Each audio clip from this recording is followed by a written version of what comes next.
G'day, Josh here, back on Chess Rush, and this is another one of my guides. In this one, we're going to be breaking down all of these species and class combos. So once again, back into the heroes screen. On the left-hand side, we've got all the species. On the right-hand side, we've got all the classes. And as I showed in the video on heroes, if you actually click and hold on a specific one of them, it will bring up their combos. So you can see here, humans has 3 levels of combos, 2 humans, 4 humans, and max combo is 6 humans.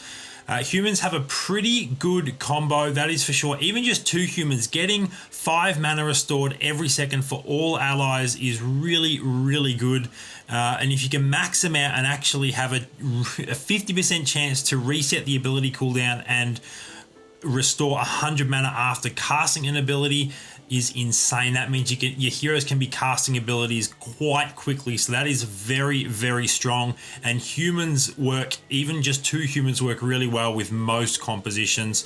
If we look at elves, you've either got 3 or 6. For 3 elves, you gain 25% chance to dodge attacks for all elves, and with 6, you get a 44% chance. It's decent at 3 elves, but that starts to get really strong at 6 elves. Having a 44% chance to dodge attacks is very, very significant. That's almost half of every attack sent at your heroes being missed, or at your elves anyway. The beast composition, the beast combos are also quite decent. When you've got 2 beasts on the board, you increase attack damage of all allies, not just beasts, by 10%. And then the max combo is allies have a 60% chance to summon a pet at the beginning of battle, not having to wait for their cooldown or for their mana bar to fill up. So that's really strong if you've got maybe like a beast druid build with a lot of heroes that summon pets. That's really, really good. Cyborg, when you have 3, you increase a random ally's armor by 75 and health regeneration by 30. And when you have 6, you increase all ally cyborgs by armor by 75 and health regen by 30. Increasing the armor is quite good, but getting 6 cyborgs is quite hard, as you need 1 or 2 of the legendary cyborgs, which are only going to come really late in the game and you might not see them at all. And the 3 cyborg combo isn't necessarily that strong because it's a random ally. Might be your best hero, it might be your worst hero. Then we've got furries. When you've got 2 ally furries on the board, that both of those furries receive a shield that absorbs 800 damage, and with 4 furries, all of the furries receive a shield that absorbs 2000 damage. The furry combo, both of them are decent, but the furry ultimates aren't necessarily that strong for most of the furries, and they're good tanks, but there's not too much outside of that. So generally speaking, furries are not combos you want to be aiming for. Goblins increase attack speed. So if you've got 2 on the board, then all goblins get a 35% attack speed increase. If you've got 4 goblins on the board, all allies get a 35% attack increase. That can be quite strong when used in the correct build. Undead, this is really quite good in my opinion. If you have 2 undead on the board, all enemies have their armor reduced by 20, and with 4 undead, all enemies have their armor reduced by 50. Now with undead, there's only 4 and one of them is a legendary, so getting to the 4 undead combo is definitely tricky but not impossible. But even just having 2 undead as part of your build can be really, really strong. With demons, when you deploy only 1 demon, then its attack damage is increased by 40%. Its attack also causes its target to take 10% more damage for 5 seconds. So this is a really interesting one. If you have multiple demons on the board, you actually lose the combo. You only have the combo by having 1 demon out on the board. Of course, the counter to that is by building punishes, but we'll get to that at the very end on the bottom right there over at the classes. They tie into demons and allow you to have more demons on the board without losing that combo. Oceanborn, when you have 2 Oceanborn on the field, you actually increase magic resistance of all allies by 20. That can be really strong against someone that is using a magic-based build. So if you're in a late game and you're going up against sorcerers, for instance, having a couple of Oceanborn as part of your composition can be really, really helpful. And if you got 4, a random ally gains ability immunity for 60 seconds. It's another one, it's a bit hard to achieve. Oceanborn aren't necessarily incredible, so you're getting 4 of them as part of your build isn't going to be the strongest build, and it's another random ally, so it could be your worst, it could be your best that gets that ability immunity, so it's not the best max combo there, but it's not horrible either. Void, this is another interesting one. There's only 2 voids in the game, and one of them is legendary. That legendary is probably the best card in the game, but you're not going to see him every game. But their actual combo, if you got both of them out, a random enemy's max health decreases by 50%. So that can be good, but it's not really something you work towards. If you end up with both voids as part of your build, fantastic. The dragon combos, when you have 2 dragons out, restore 30 mana instantly at the beginning of the battle for all of your ally dragons, and 100 mana for all of your ally dragons if you got 3 on the field. So that's another one that can be quite decent. Couple of the one of the dragons at least is a sorcerer, that Moonlight Dragons, and Dragoon has a really great ultimate, and Venom's ultimate's actually pretty good too. So getting those abilities off quicker is quite nice, but once again, not necessarily something you specifically aim for unless it's already part of a build. For instance, if you're already using Dragoon as part of your riders, then maybe you look for adding dragons to that. That's quite a strong build. And then finally, we've got Guru. He doesn't have a combo because there's only 1 of him. In fact, he doesn't even have an ability. If you have him on the field at the start of a battle, he will actually vanish. He does not want to fight, so do not use Guru as part of your build. Have him on your bench for leveling up, but do not put him on the board because you will just lose a hero in that fight. Definitely not worth it. Now we move across to the class combo. Start with Warrior. When you deploy 3 warriors, all ally warriors get an armor increase of 40, and it's an armor increase of 100 when you got 6 warriors on the field for all of your ally warriors. If you're going a warrior build, that's quite nice. Having armor can be really effective, not so much against magic damage, but against all sort of regular damage. That's really strong. But warriors in general are not necessarily the strongest class, so it can be good if that's what you're getting, but I definitely wouldn't force warriors. Then with assassins, this is another interesting one. With 3 ally assassins, then they actually become invisible at the beginning of battle, and their first normal attack deals 250% of the regular base damage, and then subsequent attacks have a 10% chance to make them invisible again.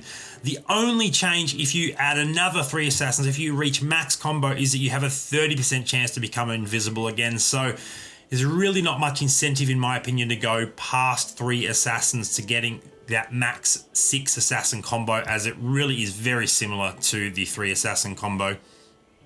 Sorcerers, these are really strong. When you deploy 3 sorcerers, you reduce enemy magic resistance by 30, and 6 sorcerers reduce enemy magic resistance by 60. So that is great. Getting just 3 sorcerers in one of your builds can be really useful. Riders, in the early stage, getting 2 riders on a board isn't massive, but late game, getting 4 to 6 riders as part of your build is one of the best combos in the game at this point in time. So 2 riders gives you a 25% chance to get 150 armor and 60% magic resistance for ally riders. And as you increase your likelihood of that happening, and also increasing those numbers up to a max of a 65% chance for ally riders to get 230 armor and 70% magic resistance, which means that they're really tanky. It doesn't matter what sort of attack is coming at them, they just stay alive for a long period of time. So that's why the max rider combo especially is absolutely insane at this stage in the game, in the current meta. So if you've got lots of riders appearing, definitely take them. Hunters are another decent one. I often like to run 3 hunters as part of my build. They can be especially strong early game. So 3 hunters increases the attack damage of all hunters by 25%, and 6 hunters increases the attack damage of ally hunters by 60%. I don't know that I've actually got to 6 hunters at any point in time, because once again, it's a little bit tough to pull that off, but getting 3 hunters as part of your build can be really effective, that is for sure. Famine early is really strong if you can get it a 2-star. Hog Rider is a rider, so he helps out with your rider composition. And then Stalker Drone can be a really solid DPS unit for you. He can sort of carry the damage workload, especially if you equip a few items on him, get him leveled up as well. And then Shakaraka is absolutely insane. Got a really nice crowd control ability. Summon sharks, dealing magic damage to enemies within grids and stunning them as well. So that's really, really strong. So there are definitely some solid hunters out there, but they don't necessarily work together as your main combo, but they're a great secondary combo. Warlock is one that I like quite a bit. I'll often try and get 2, if not 4 Warlocks as part of my composition if I'm able to. So 2 Warlocks on a board increases lifesteal of all allies by 15%, and excess health from the lifesteal actually becomes a shield, so you don't lose that, which is awesome. If you've got 4 Warlocks, then you actually increase that lifesteal to 25%, which is a significant chunk. So they can be really, really powerful as well. Engineers, definitely you're using engineers and cyborgs together because most of those heroes have both of those species and classes. When you've got 2 engineers out, you increase health regen of ally engineers by 45, and 4 engineers increases the regen of ally engineers by 120. But once again, it kind of ties into the cyborg issue. They don't really pay off until you get 6 cyborgs and 4 engineers, and because there is only 6 cyborgs and whoops, let's untick that. We've got 1, 2, 3, 4, 5, 6, 7. So there's 7, but 2 of them are legendary. So to hit 6, you need one of these 2 legendaries, and there's some games that you just won't see it, and therefore you don't hit max build, and therefore you're not going to win. So they're a little bit risky in that regard. Druid, if you've seen me leveling up druid heroes without requiring 3 of a star level to go to the next star level, you'll sort of understand that that's their combo ability. So 2 druids on a board means you can level up 2 identical 1-star druids instead of needing 3. And you also restore 10 mana for all allies within 1 grid upon death. 4 druids on the board actually means you can level up 2 identical 2-star druids to a 3-star druid, and you restore 20 mana for all allies within 1 grid upon death. The druids did recently get a little bit of a nerf, so their max HP on when they're 3 stars isn't quite as big. It's about a 20-25% hit compared to what it used to be, but they're still really strong. If you can get them to level 2, level 3 early on in the game, they also help out with beast and elf builds, and you can always move away from them later on. Night Owl is actually a really good unit later on in the game as well. If you can get Night Owl up to level 2-star or 3-star, really, really strong. And finally, we get to Punisher. And this is the one that ties directly into the odd demon combo. So when you have 1 Punisher on the board, then your Punisher will be treated as an enemy demon. So what that means is if the enemy has 1 demon, getting that nice combo because he doesn't have multiples, but then runs into you, you have a Punisher, that's actually going to cost him his single demon combo. But it won't work if they're running a Punisher build, because then it doesn't matter that they have multiple demons. So when you have 2 Punishers, and I will just click on this because there are actually only 2 Punishers in the game, Nightingale and Devourer. So if you have both of them, the Devourer is a tier 3, so he is a little bit harder to find. But if you manage to get both of those, then you can build for Punishers and Demons. So both those Punishers allow allied demons to be treated as Punishers, and their bonus remains, which means you can have more than 1 demon on the board and it doesn't lose its attack buff. And finally, because those demons will then count as Punishers, once you start adding multiple demons to the board and you get to 4 Punishers, then normal attacks deal 35% physical damage to units around or within 1 grid of the target for ally Punishers. So that can be really, really strong, as well as basically all of your Punishers are then dealing some splash damage. So it's a build that can be a little bit hard to force because you just might not see the Devourer. But if you do get both of them early, you can definitely push for some demons, because the demons can be quite strong. So having multiple demons out on the board as part of a Punisher build is really effective. One of my favorite builds, because Scourge there is both a rider and a demon, is actually 4 or 6 riders with Punishers. I think that's quite effective, but it just depends on the heroes that come out. If you force anything too much, it just may not work for you. So you definitely have to be a little bit reactive to what you're being presented with and picking up decent heroes that are going to work with the combos that you're trying to go for, the combos that you've already got, and the combos that you know work well at endgame. So in terms of the combos that I go into a game keeping in mind, you kind of, generally speaking, you'll have a primary and then like a secondary, tertiary level combo. So the primary combos that I'm typically going for, generally speaking, in terms of order of strength, in my opinion, you're looking at 6 riders. They're really, really strong getting 6 riders out. That's a solid max combo. 6 elves can be quite good as well towards the end game.